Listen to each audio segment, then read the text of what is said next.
Welcome to study channel. मेरा नाम है मोहम्मद कैसर। बात करेंगे आज की कुछ बहुत ही महत्वपूर्ण अपडेट्स की। सबसे पहली अपडेट और सबसे बड़ी अपडेट आज की ये है कि अब बेसिक और माध्यमिक शिक्षा विभाग का होगा एक महानिदेशक। तो कैबिनेट ने मंजूरी दे दी है। राष्ट्रीय शिक्षा नीति के तहत किया गया अहम प्रशासनिक बदलाव। अब माध्यमिक शिक्षा विभाग के सभी निदेशालय महानिदेशक के ही अधीन होंगे। तो अब बेसिक शिक्षा विभाग व माध्यमिक शिक्षा विभाग का एक महानिदेशक होगा। अभी तक बेसिक शिक्षा विभाग में ही महानिदेशक की तैनाती की गई थी, लेकिन अब इस पद के अधीन बेसिक शिक्षा के साथ साथ माध्यमिक शिक्षा विभाग के सभी निदेशालय आएंगे। गुरुवार को कैबिनेट ने इस महत्वपूर्ण फैसले पर मंजूरी दे दी है। कक्षा 1 से लेकर इंटरमीडिएट तक की शिक्षा की व्यवस्था को एकीकृत करने के लिए ये बड़ा कदम उठाया गया है। वित्त मंत्री सुरेश खन्ना ने बताया कि अभी तक कक्षा 1 से 8 तक के स्कूल बेसिक शिक्षा के द्वारा संचालित होते थे। अब इनके पास बेसिक के साथ माध्यमिक निदेशालयों के मध्य समन्वय और पर्यवेक्षण का दायित्व होगा। देखते हैं इस फैसले के बाद क्या सुधार होता है।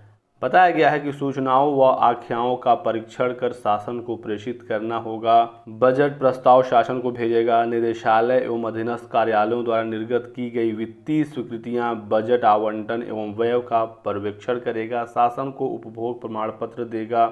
सभी भर्ती प्रक्रियाएं, स्थानांतरण यानी ट्रांसफर, सेवा संबंधी मामलों का निस्तारण निदेशक के माध्यम से संपादित होगा।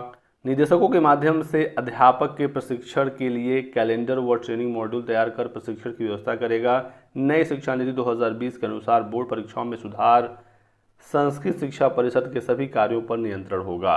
तो बेसिक में आपने देखा हाल फिलहाल में कई बदलाव हुए। बेसिक में सुधार भी हुआ और माध्यमिक में बहुत सारी अभी भी कमियां थीं और इसी को ध्यान में रखते हुए ये फैसले किए गए हैं ताकि शिक्षा को एकीकृत किया जा सके। आपको क्या लगता है इस बदलाव से क्या प्रभाव पड़ेगा? कमेंट करके ज़रूर बताएं।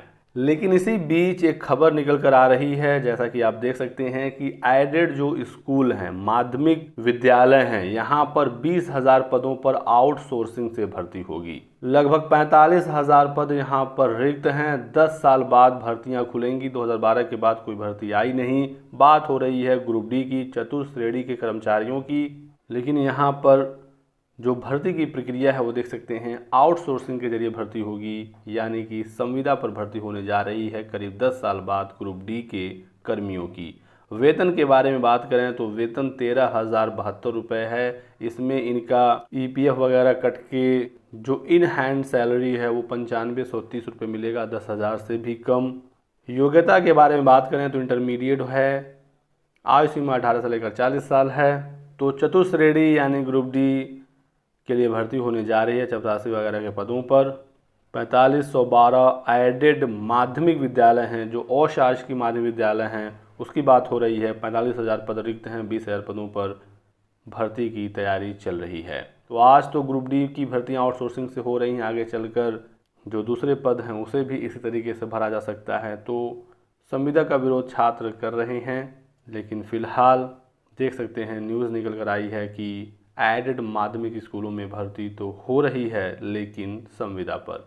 प्राथमिक शिक्षक भर्ती को लेकर सीएम योगी आदित्यनाथ जी का बयान आया है। इस समय छात्र लगातार प्रेशर बना रहे हैं कि प्राथमिक शिक्षक भर्ती जारी किया जाए। ट्विटर पर कैंपेन हो रहा है और इसको लेकर सरकार लगातार बयान भी दे रही है। न्यूज़पेपर के माध्यम से तो बहुत सारी खबरें निकल कर आती हैं कि 63,000 पद खाली हैं, भर्ती होगी 51,000, 50,000, इस तरह की तमाम खबरें आती हैं। 17,000, 22,000 की भी खबरें आती हैं। लेकिन न्यूज़पेपर की बात को पूरी तरीके से आप सही नहीं मान सकते। कई बार जो चीज़ें हैं वो गलत निकल कर आती हैं। तो योगी आदित्यनाथ जी के द्वारा खुद ट्वीट किया गया, आप देख सकते हैं क्या इन्होंने कहा है कि वह 2017 में उत्तर प्रदेश में डबल इंजन की भाजपा सरकार बनी, तब हम लोगों ने तय किया कि परीक्षा में शुचिता और पारदर्शिता हर हाल में होना चाहिए। हम लोगों ने नकल रोकने के साथ ही शिक्षक भर्तियां भी पर्याप्त की हैं। शिक्षक भर्तियां प्राथमिक की बात करें तो 2 हुई हैं, कुल मिला जुलाकर 68,500 और 69,000।